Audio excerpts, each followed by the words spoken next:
Le régulateur de vitesse vous permet de régler la vitesse souhaitée entre 40 et 143 km/h et de la maintenir jusqu'à ce que vous souhaitiez ralentir, accélérer ou vous arrêter. Votre véhicule est peut-être équipé d'un régulateur de vitesse intelligent. Si c'est le cas, activez le régulateur de vitesse classique à vitesse fixe en appuyant sur la commande marche-arrêt au volant et en la maintenant enfoncée pendant environ 1,5 secondes.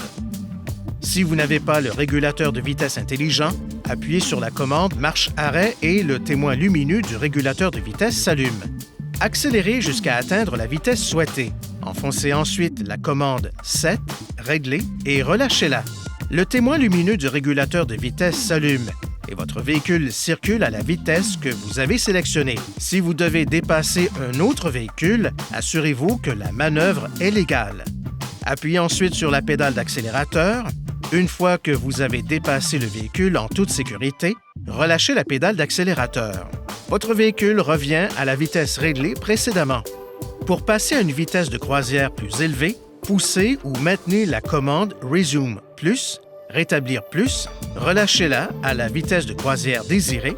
Si vous appuyez sur cette commande et que vous la relâchez rapidement, chaque pression augmente la vitesse réglée d'environ 1,5 km/h. Pour repasser à une vitesse de croisière plus faible, poussez ou maintenez la commande 7, régler. Relâchez-la lorsque vous avez atteint la vitesse souhaitée. Si vous appuyez sur cette commande et que vous la relâchez rapidement, chaque pression diminue la vitesse réglée d'environ 1,5 km/h. Pour annuler le régulateur de vitesse, appuyez sur Cancel, annuler ou enfoncez légèrement votre pédale de frein. Pour revenir à la dernière vitesse de croisière réglée, poussez la commande Resume plus, rétablir plus vers le haut. Pour désactiver le régulateur de vitesse, appuyez sur la commande marche-arrêt. Le témoin lumineux du régulateur de vitesse s'éteint. Veuillez consulter le manuel du conducteur pour obtenir des renseignements importants concernant la sécurité et les limites du système et pour en savoir davantage au sujet de son utilisation et de ses caractéristiques.